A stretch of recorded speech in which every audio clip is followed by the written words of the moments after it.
I mean, I really love the weather convenience, as you can use your phone to pay everywhere. We're gonna do one activity. You have to teach each other one sentence in your native language. If you want to ask something like ni hao ma, basically you can say ka to you this, ka to you this. Yotis. Yeah, ka to you this. Ka to yotis. Yeah.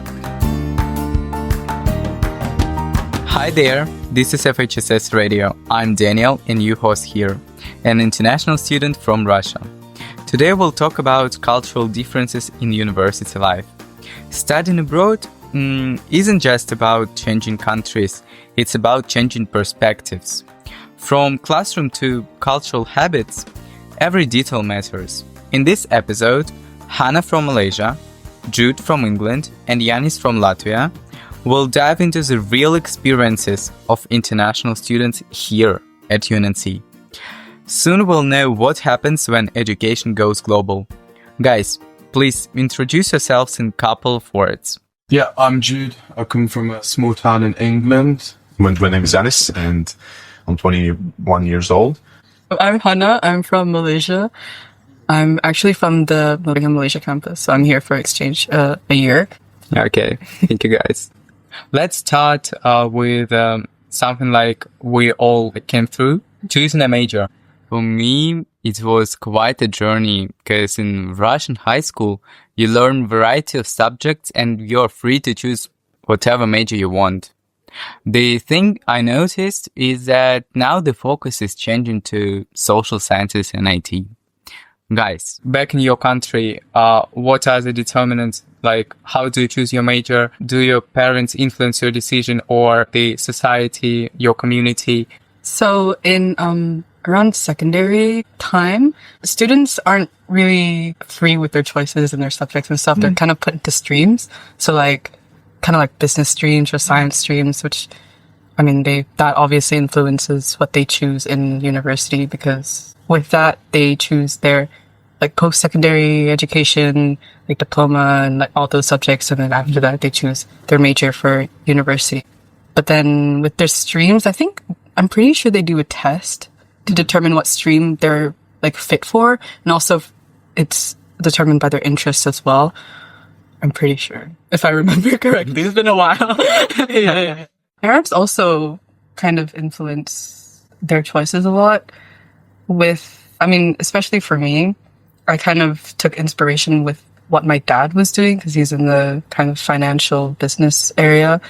So then I assume that it's kind of the same for other students in Malaysia. So, yeah. For me, it's the same. Back home in Latvia, I would say the biggest thing is that my classmates, they chose their majors following by either what their parents were interested in or their specific interests. For example, psychology. Then they would try to become a therapist, for example, something like that. And for me, it was the same thing. My dad is in finance, and that's why, for me, I chose business because it just made sense. It's very popular in the modern days to actually choose business because that's the default major that you know that's going to bring you some value, even if you don't know that you're going to actually like it or not. Yeah. Okay. What are the most popular majors in your country? Just business, or is there something I think in some countries engineering is one of the popular ones?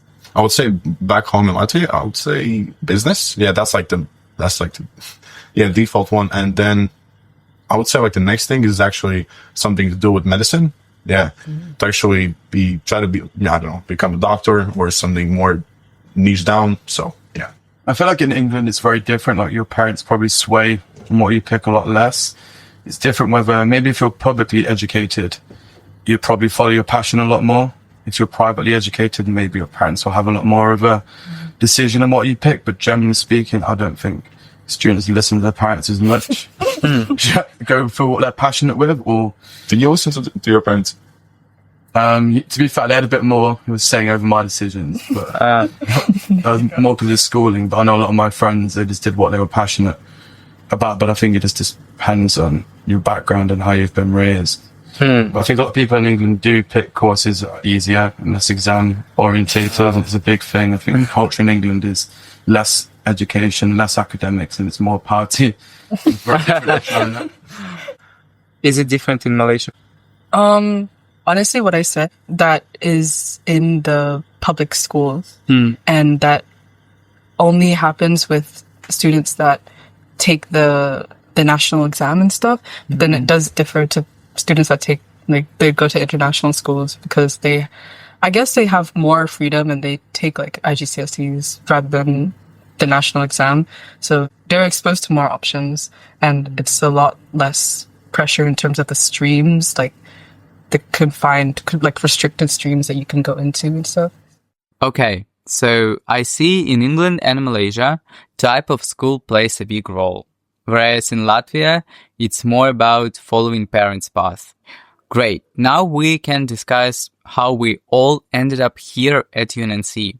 For me personally, I didn't expect to find a foreign university in China. I was glad when on Instagram I saw UNNC because it offers British education with Chinese experience, which in my opinion is valuable. What about you, Jude? Yeah, so I started university in England. I went to university in England for 1 year. I went to Loughborough University. And it was a very sports-based university. After 1 year, I was doing well, but I decided I wanted something new. And my uncle told me about China and university of Nottingham.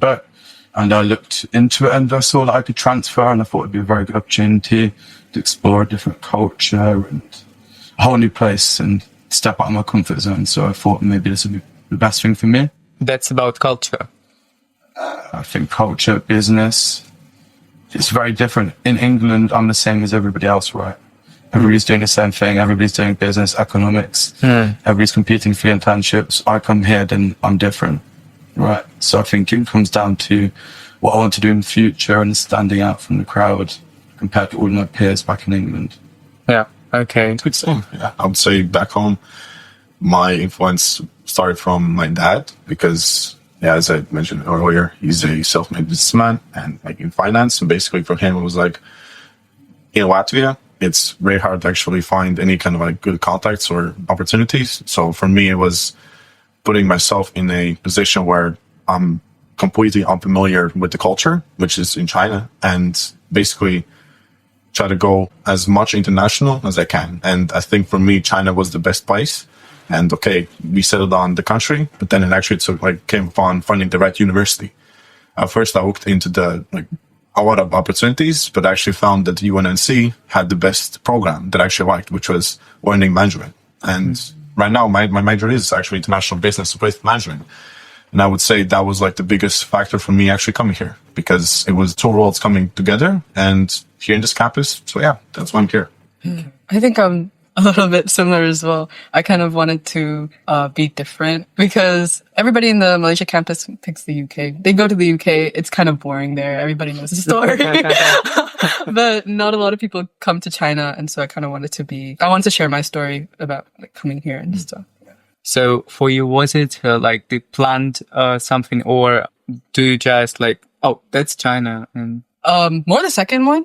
I don't know what I was really planning. Honestly, like I knew I wanted to do exchange, but I knew I didn't want to go to the UK. So the only other option was Canada or China. So I was like, oh, maybe China, because it's so completely different. But I also had a friend who exchanged to Malaysia from the China campus, and she said that like she had really good stuff to say about the China campus and everything. So I was really also influenced by her a little bit to come here. Now, all of you three experienced like both learning styles, like back in England or Malaysia or Latvia. So what do you think is the most different part in like comparing your education experience? China is intense. I think that's the best way to describe it. That's a great way to describe it. Even in England, I mean, the days were longer private school. But when I speak to people here about some school day lengths, I'm taken back. But I do really admire the work ethic of most of the students here. I really do admire it. Yeah, I think intense is the best way to say it. Everybody's working non-stop. And you go to the library at any point of the day or any teaching room anywhere, and somebody's in. Somebody's working. So I think that's very different to England. I mean, my people, I say at Loughborough University that studied is just not like this at all. Yeah, here it's a lot more competitive, I feel like, than in Malaysia. And so with that, the Chinese students are a lot more reserved, I feel like, than in Malaysia, and I'm sure in your countries as well. And so in terms of school and classes, I see that they just come into class, they sit down, they open their laptop, they watch the lecture, they listen, and then they just leave. They don't even talk to anybody, or they don't even discuss anything. And so that was really the first, I was like, whoa, what? Like, you guys are so intense. You guys don't even like talk to anyone, or you guys not taking breaks. Even the break was silent in the room. And I was like, wait, so like, why am I the only one talking? Yeah. Intense is, 100% great to describe it. For me, it was the fact that there was no conversations with the lecturers. That would actually surprise me, because back home, the whole lecture would be basically discussing the topic, but with the students. That is like the biggest difference here, because I feel like every student is so focused on actually understanding the topic, being intense, is that no one actually interacts with the professors, exactly. which is something very new for me. Yeah. But what about life outside classroom? For me, it's very different from what I had back in Russia.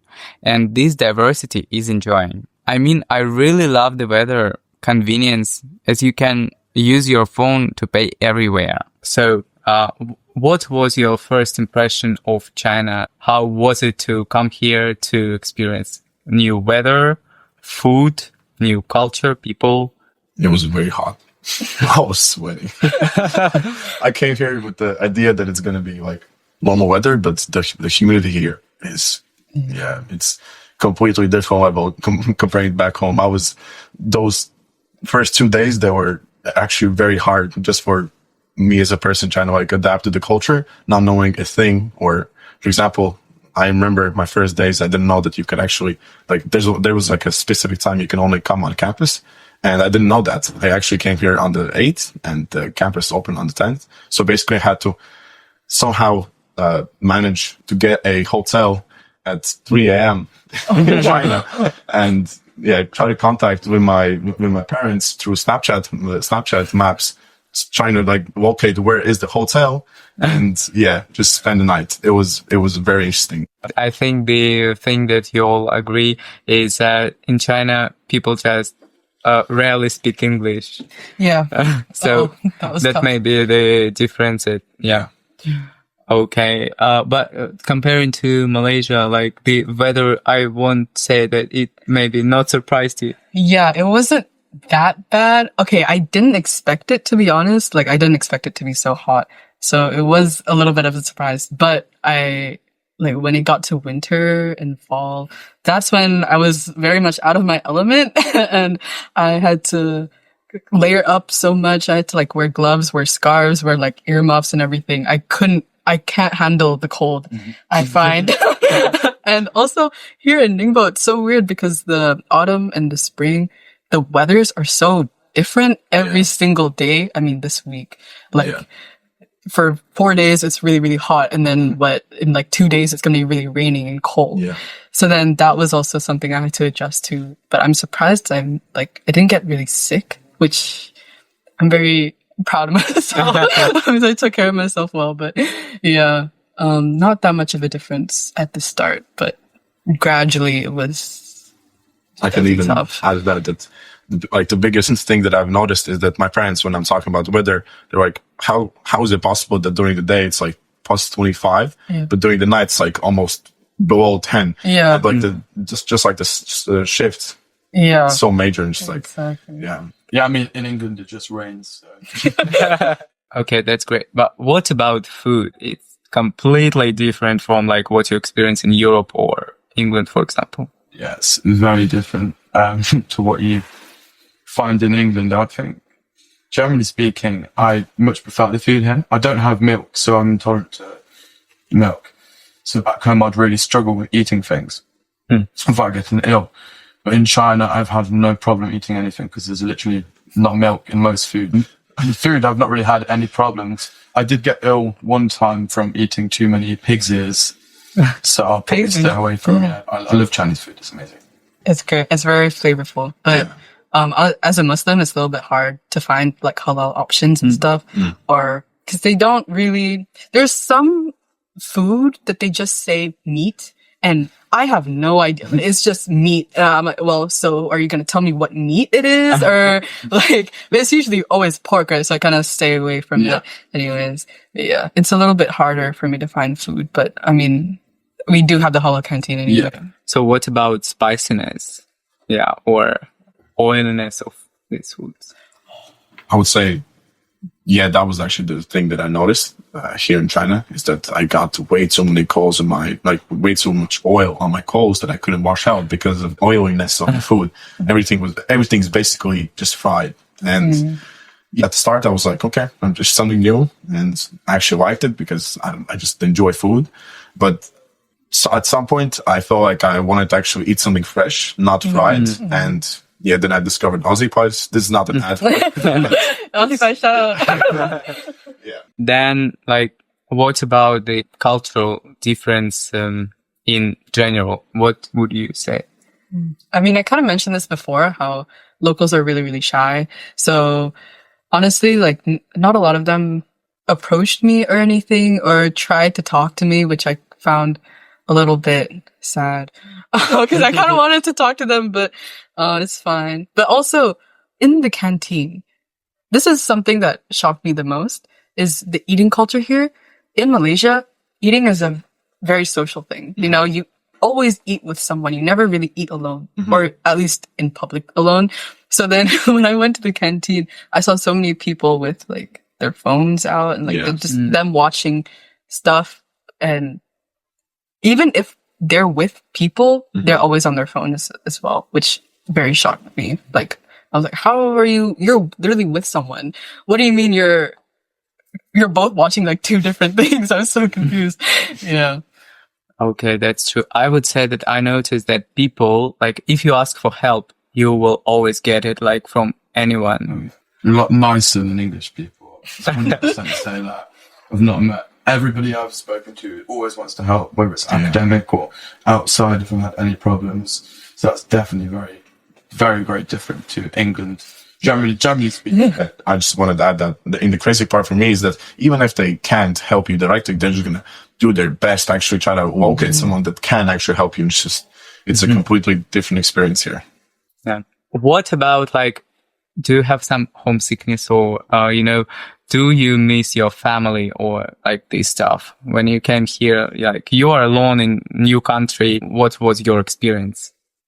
I would say for me, yeah, of course, I think every international student misses their home, like at some level. For me, it was very hard actually the first semester, but I've adjusted to it and then become a independent person that can actually live by themselves and be able to have a sustainable life where I'm not constantly thinking about home. And I just got used to the culture. And now I can actually call China my second home, which is something nice. That's really nice. Yeah.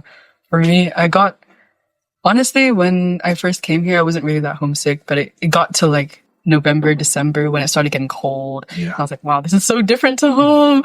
So I was really, really homesick, and I really missed the food because it's a little different than home. So I was really missing that, especially my mom's cooking. Yeah. And especially right now because it's Ramadan and it's a time for like spending with family and stuff. I'm very, really homesick, but it's like I know a Malaysian, and so I'm spending a lot of time with her and also talking with my family a lot. So that's how I'm kind of alleviating that sadness, I guess. Yeah, I mean, not like drastically. I'm quite used to independence, so it's not really been an issue for me. I think I speak to my parents on a regular basis. That's great. Guys, what about mental health and well-being? When you came to China, okay, we already said that most of you were independent, prepared for new life. But at the same time, for example, have your peers or friends experienced any challenges or feeling alone? How fast did you find your friends? For me, I think that the first day that I got settled in, I just went outside and I literally went up to some Spanish people and started talking with them. Because I knew that if I was just going to sit in my room, well, it's not going to be, I'm not going to be in a healthy, mental state. So just socializing with other people and actually making friends is, I feel like, the best way to actually get used to a culture and actually adjust to it. 100%. The first semester, I was a homebody. I was in my room most of the time, but in this semester, I'm going out a lot more. So I think I really feel the contrast between those two. And I feel like I should, people should go out.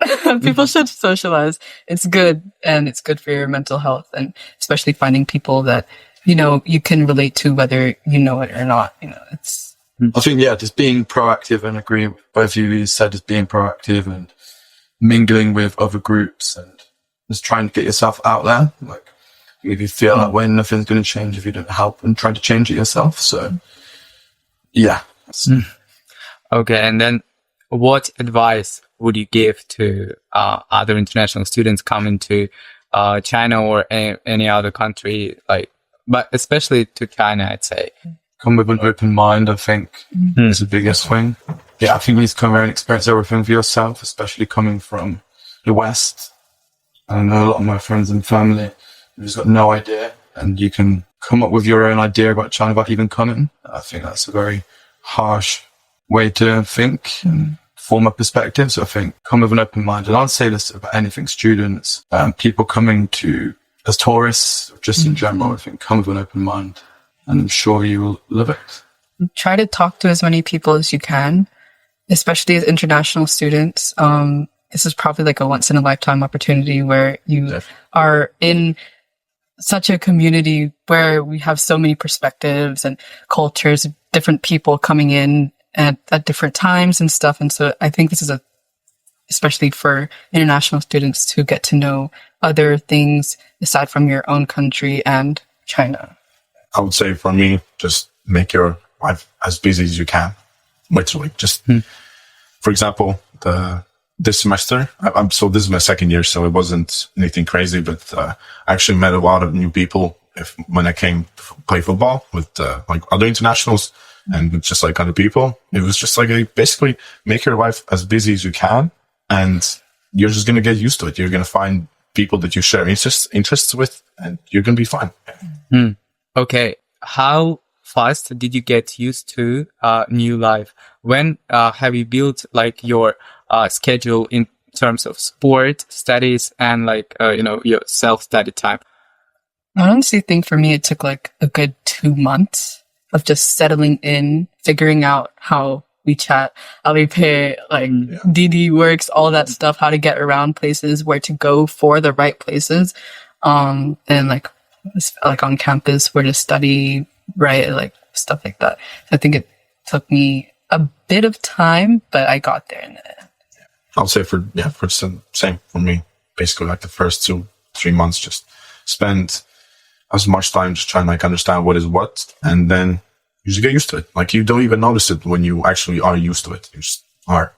Yeah, I agree. I feel 1 minute you're learning, and before you know it, all becomes natural. One day it just didn't feel like I was abroad anymore. It just felt like it came second nature in some respect. Okay, that's great, because this is my first year and second semester, and I feel like this semester is coming really fast compared to the a previous one. I don't even imagine how the months came through. And so, we're gonna do one activity. You have to teach each other one sentence in your native language. So I think the first word that I learned coming here to China is chaga. So I think that could be just this. So basically, in Latvian would be tas, T-A-S, tas. Yeah. Would you say tas? That's equivalent of the chaga. And if you want to ask I don't know how's someone feeling, ni hauma, basically you can say kā tu jūties. It's in Latvian. So we have to repeat it. Oh, we have to repeat it. So there are 3 words. Kā tu jūties. Jūties. Yeah, kā tu jūties. minutos. Yeah, it's basically just the saying, "How's your day?" In Malaysia, I guess. Okay, yeah, for jaga, ini, like INI, like aku nak ini, I want this one. Aku nak ini. It's like NAK, but like you don't really say the K. Aku nak, yeah, Aku nak ini. yeah. I could also teach thank you. So terima kasih. Okay. I mean, it's quite Terima kasih. terima kasih. It's an interesting word. Yeah. I can say, how can I get there? Yeah, let's say this. Как я могу попасть туда? Whoa. Okay. Как Как я могу могу попасть попасть туда? туда? Как я могу попасть туда? Okay, let's try. Break it into like parts. Как я могу попасть туда? Как я могу Как я могу попасть туда? попасть туда? Yeah, right. Yeah, that's right. Я могу попасть, yeah. Как я могу попасть туда? Как я могу попасть куда? Tуда. Because actually, kuda is the other word, like where, just where. Oh, really? Yeah, because like you can ask, where can I go? And you will say, kuda я пойду. So kuda instead of tuda. Yeah, I will definitely go to Russia. I won't remember any of that. But at least, do you know like some words, other words? Do you know how to say hello in Russian? Because some Chinese people, like my classmates, they know. They actually know. Yeah, they were like, "Oh, здравствуйте," and I was like, "Yeah, right." Oh, Or привет. Привет. sorry, Daniel. What's a little? Чуть-чуть. Я понимаю по-русски чуть-чуть. That's like, I understand Russian only a little bit. Yeah, That's like, that's cool. I used to actually like be able to like understand when people were like talking Russian, but it's been a while since I've practiced Russian. Okay, then, thank you all guys for sharing your experience, Janis, and insights. It's been a pleasure learning how like your education systems work and like your expectations and student life was here. For our listeners, thank you for tuning this episode, and we'll see you next time. Yeah, thank you. Thank you.